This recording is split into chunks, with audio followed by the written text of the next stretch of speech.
The Arica Chilean Challenge is the second Grand Slam on the APB's World Tour for 2017. While the event doesn't possess the status of Pipeline or Chopu, it has quickly grown to become the ultimate proving ground in the world of high-performance bodyboarding. The reason is partly due to the wave's brutal consistency. Delays are more common because of too much swell as opposed to none at all. But it's everything about the wave that makes it such a test of skill and courage. The water is dark and icy cold, the skies are often joyless, and the threat of injury on the shallow rock ledge is very real. The wave itself is called Flopos, or El Gringo after its pioneer, and is located in the northernmost reaches of Chile, close to the Peruvian border and surrounded by a dry and desolate landscape. When round one got underway, defending champion Ian Campbell picked up where he left off last year, and we spoke to him about his breakthrough win and feelings on his return to Chile. Yeah, I was really lucky to have won that event in Arica. I had quite a bad start to the year in Brazil, and yeah, to come back from a 17th to a first place in Arica, especially the wave and the prestige that this wave has, I mean, yeah, it definitely set me up for the rest of the year. Really got a lot of confidence and built a lot through this event. And I was lucky enough to have a pretty outstanding 2016, and looking at 2017 now, it really brings up a lot of motivation and courage for me to kind of push towards this world title. And going into this event now, you know, it's going to be a lot of pressure on me having won last year, but I really look forward to competing again out here in Arica. Flopos is a wave with a lot of consequences. It's a left and right breaking slab that breaks onto a really shallow section at the end on both sides. The left has this keyhole that's an absolute mission to get out of when it gets really big, and yeah, we're looking at some big swells for this event, so it could come down to some crazy consequences on both sides, some big ramps, massive barrels, and just really looking forward to this event again. Campbell was relegated to round two as he was narrowly beaten by local Alan Munoz. Gets a nice clean barrel, comes out cleanly. But whoa, let's take a look. We got, nice. That was Alan Munoz. Big invert. Hawaiian Jacob Romero is one of the gutsiest riders at Arica, and he further enhanced his reputation. Big flip, pulls it off clean. He's got a lot of speed. If he connects with the lip, man, we're gonna see a big maneuver. Oh my goodness! The opening round is non-elimination and consists of 12 three-man heats, with first place progressing straight to round three, while second and third are relegated to round two.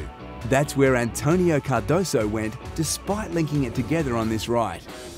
Current world number one Jared Houston opened with a diverse display, utilising the left and rights, as well as barrels and airs. Jared Houston, live action. But he was beaten by Puerto Rican PJ Tartic, who feasted on the left-hand barrels. Pulling in that nice clean barrel. Houston had a final opportunity to steal the win when he launched an invert out of the right-hand bowl, but he couldn't escape the whitewater and the ride was deemed incomplete.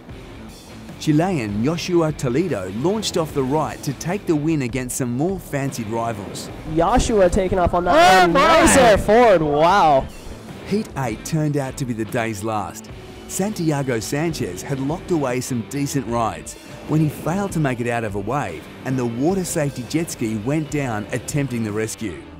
It left the Argentinian to make a risky swim through the keyhole. Oh my gosh, right there, he's just hovering on the rocks. But this is crucial timing right now as red and yellow are out the back with priority. Oh man. Oh my gosh, this is going to be pretty hectic. The crowd is yeah, clapping. as they should. All right.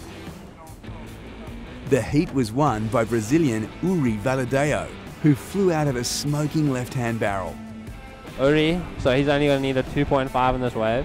Oh, look at this. Will it come out? It stays open and it comes out. There we go. Nice barrel. Wow, the lefts are starting to turn on. Yeah, here. the lefts are definitely turning on. When servers returned, they were greeted with perfect Arica. Slightly smaller than the previous day's competition, the left-hander was now in full swing. Known as the Chilean pipe, The left offers a better barrel and end bowl, but maxes out smaller than the right. Last start runner-up Dino Carmo could only manage second place in the first heat of the day. Both he and David Barbosa were outscored by Peru's Miguel Rodriguez. The next heat brimmed with talent. Tanner McDaniel's smooth surfing and big bag of tricks suit this wave. He posted some early scores to have the event favourite, Pierre-Louis Costas, all but relegated to round 2. Can he come out? Yes, it stays open for him. Tanner McDaniel, quick spin under the lip, and comes out of that too, so a solid ride. Pierre worked his way back into contention first with a solid left-hand barrel. PLC is finding a nice clean barrel. That thing is going to stay open, and he does come out at the last minute. Then a full rotation air forward out of the left-hand bowl. The other surfer in the heat, Christian Fernandez, was trailing despite exiting from a clean barrel. He was forced to push hard for points and made a poor read on a solid left. Oh my goodness! Just getting annihilated coming down the face that way. Looks like he lost his board. Pierre had another opportunity to steal the win, but the wave never offered enough scoring potential. And yes, he does come out, looking for a section and going for an invert in one of the shallowest parts of the wave. He's got to get out of there. Before Tanner busted one of the best aerials ever seen at the wave. A slow rotation backflip out of a big left-hand bowl.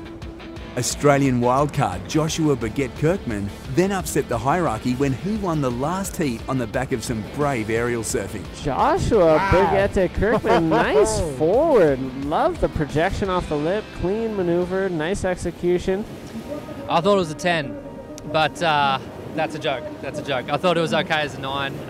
I wish I could say that I planned it, but I just took off and did the move. I don't know. It just came. The ramp looked good, and I just thought I'd go for it, and it paid off. A few of those ramps, some guys have been falling off the back a little bit. He beat Hawaii's Patrick Orr and the third-seeded surfer, Alex Urunga. With the time lost due to water safety issues and the prospect of an approaching swell being too large for competition, the event format was reworked to ensure a finish within the waiting period. Last start winner Diego Cabrera couldn't maintain his momentum and was bundled out early. Progressing in his place was David Barbosa, who displayed high-level technical surfing, and Chilean Sasha Damjanic, who scored the event's first 10-point ride. And why Sasha pulling into a deep gutter. Can he come out? He comes out! In the next heat, Ian Campbell and France's Maxime Castillo finished in the top 2 places. Heat 3 threw together 2 of the best in an early round encounter. Former world champions Jared Houston and Pierre-Louis Costas put on an epic battle. That is Pierre-Louis Costas finding a little pocket ride, but Jared Houston on the ride. Oh, ho, ho. They went wave for wave and blow for blow throughout the entire heat. When the clock ran out, it was last year's world champ, PLC, in his first major event for 2017 following the birth of his first child, who took the win. Yeah, with this new format, we have to do. It's very tricky. We are 4 guys in the water, which is unusual for here. So it's pretty intense. When you have priority, you better make the most of it. And yeah, it was a good battle between Jerry and I for sure. But the other guy just got some good waves. So it was a pretty intense hit. But I'm pretty happy to win like my first hit of the year. The next heat saw Spain's Alex Urunga post some decent rides, but ultimately finished behind Tristan Roberts, who took to the sky with a stylish air reverse. And he's flying down, finding a section there with a big air reverse. Pulls it off clean. That was beautifully executed. Nice landing. Yesterday I had a shock overheat and just went back to the drawing boards and just tried to draw the energy I needed to just be myself out there, and paid off. I got 2 good ones. I'm starting to build momentum, and I hope to just carry on through the next heats. Competition was called off for the day at the completion of round 2.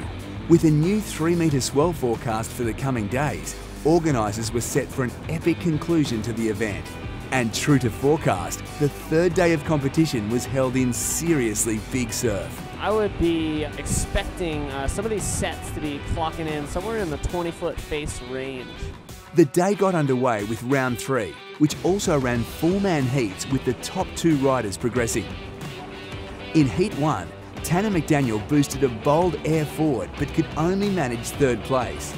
He was joined in the next round by Jacob Romero, who finished in a distant first place after improving upon an earlier invert with his first ever 10-point ride. He keeps steady, and there it is. There's a section.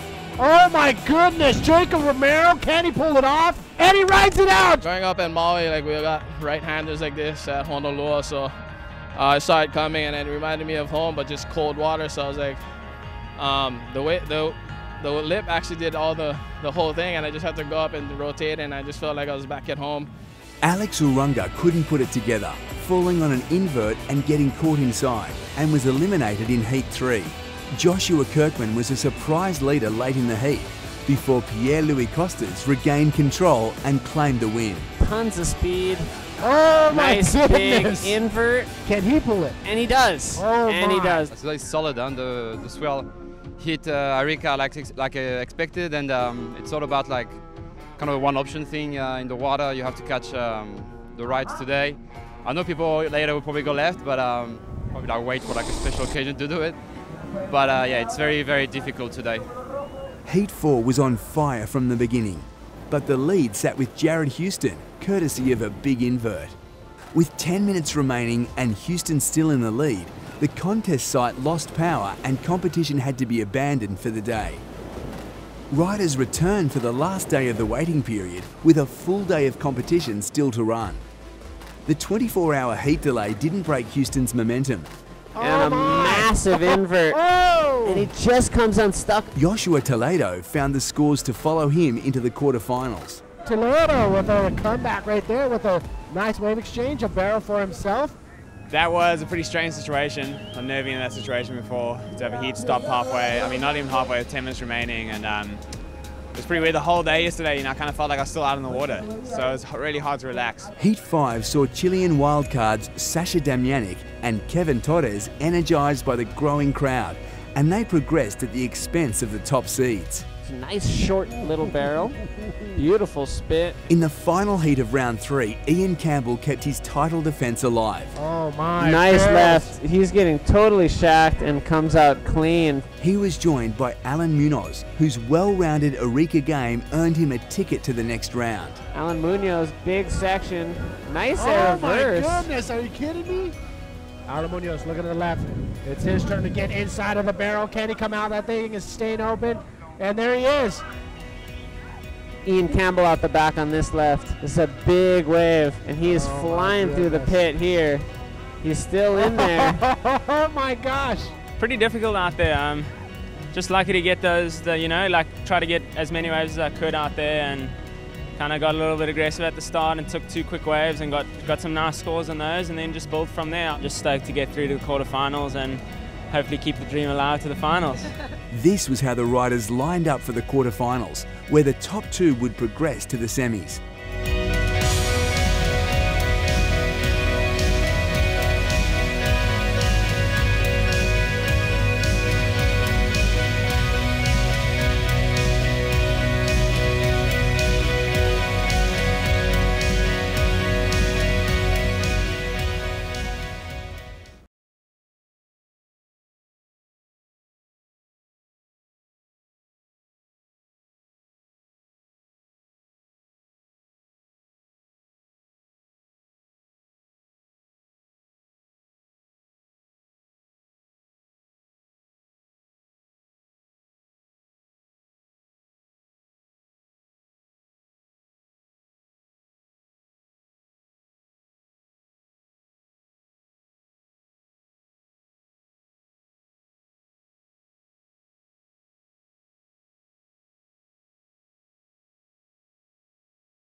Australia's Joshua Bourget-Kirkman got busy in the beginning of quarterfinal 1, but couldn't post a big score.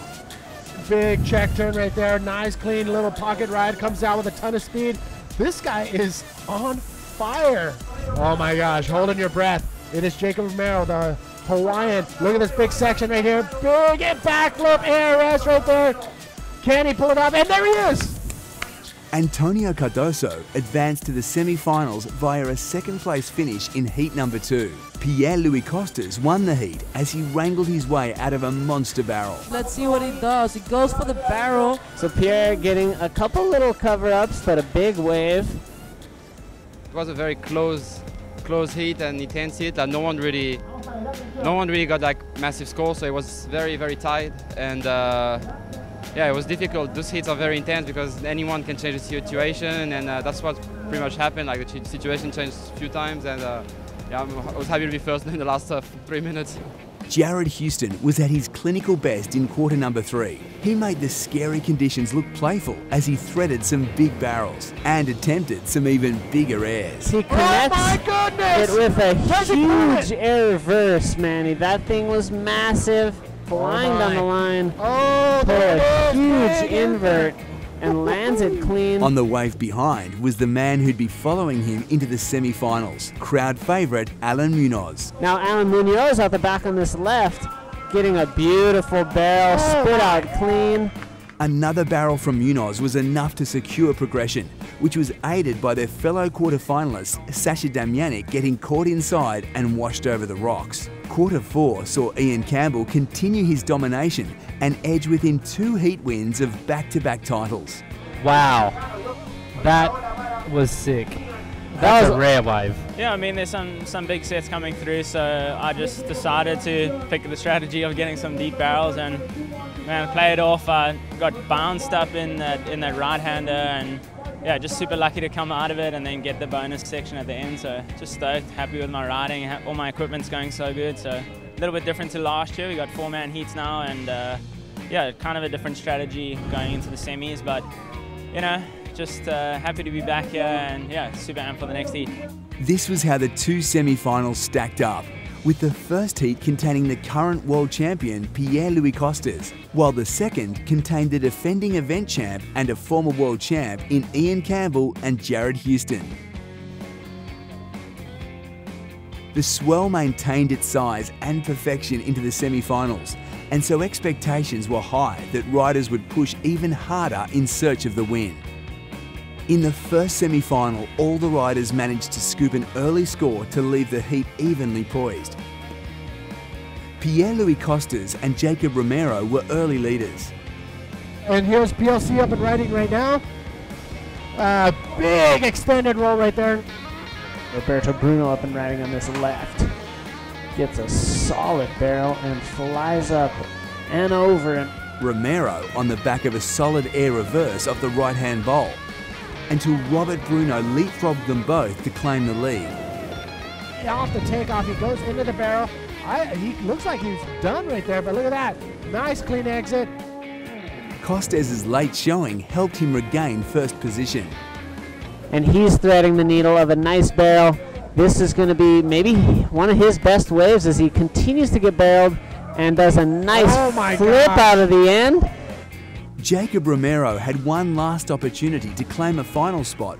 And it looks like a section is coming in, a big air reverse. Can he pull it off? Oh, he's pushing, he's kicking, he's pushing. Can he get out? No. Yeah, what a hit. Jacob was leading the heat, and I was second with priority. I left Roberto take off on that wave that didn't look good, and he got a 9.5. So I was like, it's pretty devastated. I was like, I can't believe I did that mistake. And well, Mother Nature gave me another opportunity, and I'm so happy that I was able to actually fight back and ride this wave the best I could. And I was so happy actually to come out of that barrel. And the wave was perfect. The wave pretty much did the job, so thanks. The second semi was also extremely close, but Ian Campbell ultimately continued his dominant form. It is the rider in white, Ian Campbell, tucking into this nice deep barrel, comes out with the foam ball. Which he then backed up with a perfect backflip and another 10-point ride. A big backflip! Ian Campbell from South Africa? Are you kidding me? I think everybody in Durban saw something in the sky, and I tell you what, it was probably Ian Campbell. 10-point ride for Ian Campbell. I'm calling it ahead of the shot. You know what? I might back you up on that. It's Alan Munoz hunting for a backup, just under 12 remaining, and he finds a beautiful backflip. Oh my gosh. Current world number 1 Jared Houston had a rare poor showing. He struggled for rhythm, and when he fell behind, his attempts to push the big moves failed. Oh my gosh. Toledo was upstaged late by a fellow Chilean as Alan Munoz put together a couple of big rides late in the heat to steal the second finals berth. This was the road each surfer took to make the 4-man final. Alan Munoz had the crowd for the final, but he'd need more than that to slow a rampant Pierre-Louis Costas. Robert Bruno scooped a nice left-hander to post an early score. Can he come out of that? And he does come out of that. What the sport? Before Pierre went to work, linking one of the longest left-hand tubes seen thus far. Line up this left-hander, and he scoops in. This thing's going way ahead of him, but he's getting an awesome shot. He stays with it and completes it. He claims it and dives out. Alan Munoz was presented with one of the best-looking barrels of the day, but mistimed his entry and couldn't find an exit. Pierre then put everyone in a combination position, meaning all riders needed 2 new scores when he rode away from a huge air forward. Look at the speed he takes up here. Connects beautifully with the lip. Beautiful rotation. Has to kick his legs a little bit to make sure he gets the rotation. Ian Campbell's form deserted him in the final as he struggled to find anything of note.